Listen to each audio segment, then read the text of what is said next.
I'm in. Let's move right into the talk portion. The first thing we wanted to ask about is how have you been doing since we last spoke, Mr. Hayes? How are things down south? With the subtitles and everything. Trying to get better. By the way, it likely doesn't matter, but my handle is Hayes Ways in. Oh, I totally forgot an S. That's all right. That's cool. But things are good. Vaccine rollout has been excellent down here. They're into 18 plus now for a couple of weeks across the board, which is great. I was supposed to be eligible on April 7th because I am a higher educator who is not required to show up in person, I believe was my description. But then the week before that, I got an email just being like, anybody who's 18 can just do it now. So it's like, all right, great. So I've got number 1 done and number 2 scheduled at the end of the month. So, and this is the coolest thing, G-Dubs, you're talking about, having to sit next to people and hear these awful conversations. You do not have to do that down here. Many of the clinics are drive-in. Oh, wow. Yeah. Which is just incredible. So you just cruise up, say hello, pull up your sleeve and it's done. It's good stuff. Oh, that's wild. Yeah. That's actually how we voted in Bridgewater last election season. Really? Yeah, it was phenomenal. Cool. Wow. So we just showed up. We gave them our names, obviously, and grabbed them with a needle. That's right. Which party? And basically, they handed us a clipboard, and this was the best part, especially during the primaries. And I thought this was cool, and they should do this all the time. Is they actually handed us a clipboard that had all 3 ballots on it. So it had the independent ballot, the Republican ballot, and the Democrat ballot. And they basically said, hey, only fill out 1, but you can, that way you can look at all 3 and you could literally see all 3 and you were not tied down to voting on whoever was on the ballot that you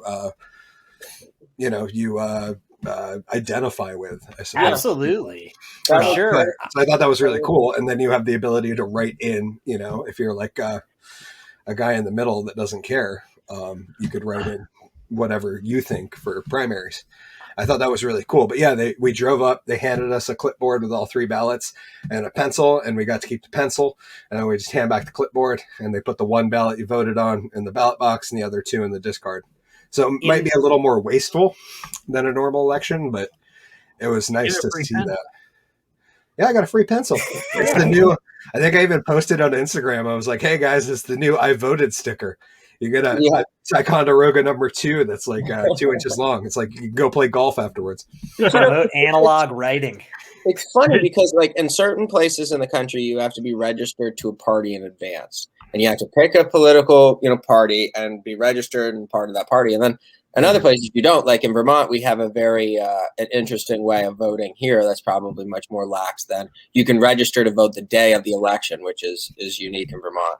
Wow. But I don't know. I mean, it's interesting that how so certain things, because again, when we go back, one of our rights was the right to remain anonymous from the government. Right, the government wasn't really necessarily to know what political allegiance you had, whether you're Republican or Democrat. And at a certain point, people just kind of stopped about having any type of political anonymity, and it just became like, well, what are you? Like it's paper or plastic, and it's like, well, I mean, can I be independent? Can I vote kind of middle of the road? Can I vote Democrats on certain things, Republicans on this thing? A lot of Democrats have voted for Phil Scott here in Vermont, who's a Republican governor who's done very well, and tends to be more Republican, tends to be more left-leaning. You know what I mean? But there's people who voted for him as a Republican that if they just simply didn't have that option, or you had to vote your party, wouldn't have voted for him.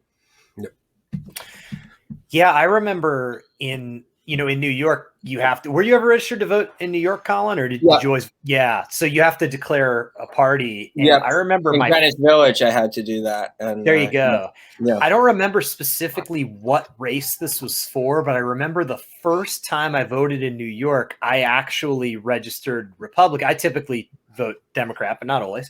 And I registered as a Republican because I wanted to vote against in the primaries somebody who I really didn't like. And I just can't remember which race it was for, if it was presidential or not, but I did that literally as like a defense move, you know, like, and I feel like that should be, you know, I don't think you should have to register, you know, declare a party affiliation to. I don't either, and I don't really know what it accomplishes other than allowing analysts to look and try to predict the way races are going to go. But that's really not how an election or something should be. It's enough of this prediction bullshit. Again, Right. Let the media just shut the fuck up, right? Let's have an election, let's count it, and then let's say this is what it is, opposed to saying we predict we were wrong. Of course you're wrong. Of course you're wrong. Because you guys don't know what the fuck you're talking about. I like this tip you're on today. I am mad as hell, and I'm not going to take it anymore. Part of the problem with what Kris did, and I'm not saying that there's anything wrong with what you did. Like, right. That makes sense to me to do that. Yep. But the quote unquote problem is that if you look at like the ballots for Vermont, you see that there are people on the Republican tickets that are voting for, or who are doing the Republican primaries are voting for Bernie Sanders. And that's more than likely people who are independents or Democrats choosing the Republican Party ticket to vote for him. I'm just using him as an example. Because he was one of the top ones that I saw the last time I looked at the ballot results, where you have the issue of people negatively trying to sway an outcome for people. Same thing that happened with Trump, where with the current Republican ticket when they were doing the primaries, were purposely going to vote with the Republican ticket to stop Trump. And it's one of those things where I can see both sides of the issue, where like I would be like, well, I don't want Trump as the front runner, so I'm going to vote this way, and because I know that the Democratic ticket's going to pick someone who sucks anyways. Sorry, right. That was my own.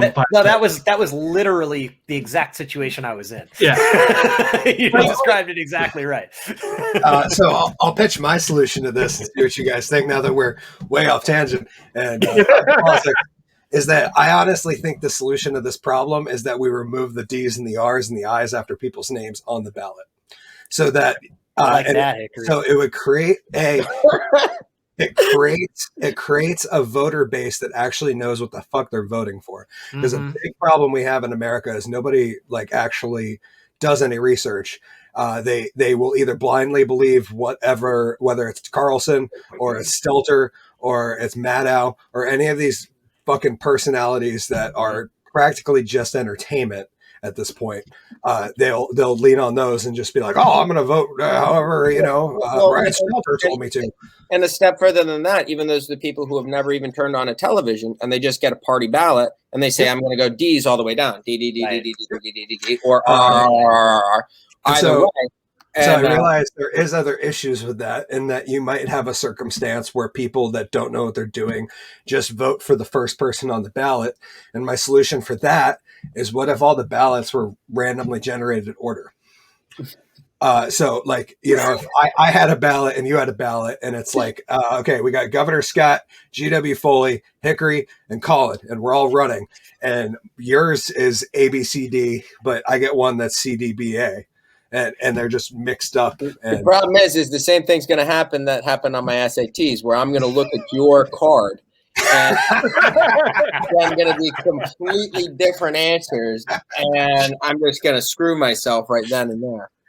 So, if that's ever the Vermont gubernatorial ballot, I will somehow grandfather myself in as a Vermont resident to be able to vote in that one, guys, for sure. I joke we're going to run at some point as a pure gag, and our party, Kris, is going to be the $1 Million Party, And all we're going to do is we're going to give every single American $1 million and then kick our feet up on the desk for the next 4 years. That's literally all we're going to do. If you guys want free money, you vote Hickory the Drunken Underwhelming, Vice President G.W. Foley, and Secretary of State Collen Doyle. Well, and the crazy thing is if we had the money that Trump and Biden have pissed away, we could have done that already. Could have done that. Jason commented in and said, vote Caleb Teskey. I'll have to look him up. I don't know who he is, but Captain Granite's here. He said, "Oh, what a lovely tea party." Kris, living in the rent is too damn high. I parked behind that guy once. Oh, nice. Yeah. Yeah. He was on the show a while ago. We're actually going to have him back at some point. He was. No, are you serious? Oh, yeah. Chad's been on. Wow. We don't. It's kind of like using Kyle. We don't use Kyle or Chad on the show, but Captain's been on. He was great. He's a moto vlogger. He's got like over 1,000 subscribers on YouTube. He's actually crushing it. Cool. I'm just jealous of the fact that he has a wife that allows him to use a motorcycle. I hear that. A little louder so she can hear you in the next room. Yeah, that was a motorcycle. That was one of my favorite parts about the show we did with him, where he was like, "And who would have guessed that I would have been the badass motorcycle riding guy back in high school?" And we're like, "That's a very good point. You would not have been most likely to be cast on Sons of Anarchy back when we were." That kind of has like that whole. It's like the main guy, that Charlie Hanham or whatever. Yeah. Give him the flowing locks, and He's a beautiful man. Boom.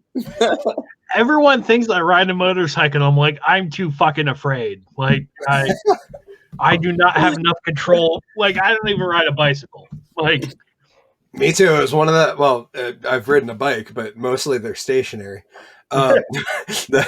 My mom beat the fear of motorcycles into me when I was younger because my dad had one and he crashed it at one point, and he's missing this little tiny chunk of bone from his knee, and it was always like, "Oh, you don't want to end up like your father, making poor decisions, riding the motorcycle around." Yeah, good point. Love that. Don't want to make poor decisions like Dad is.